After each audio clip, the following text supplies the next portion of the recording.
How to fix Loadlibrary failed with error 126. 1. Run the program with administrative privileges. 2.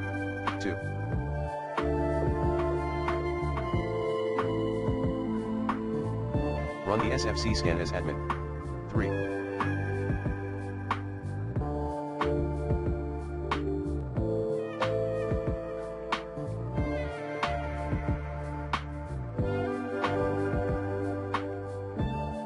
Disable your integrated graphics card with Device Manager. 4.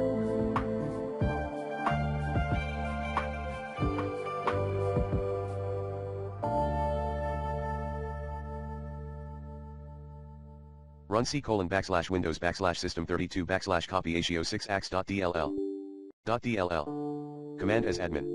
Now, reboot your PC. 5.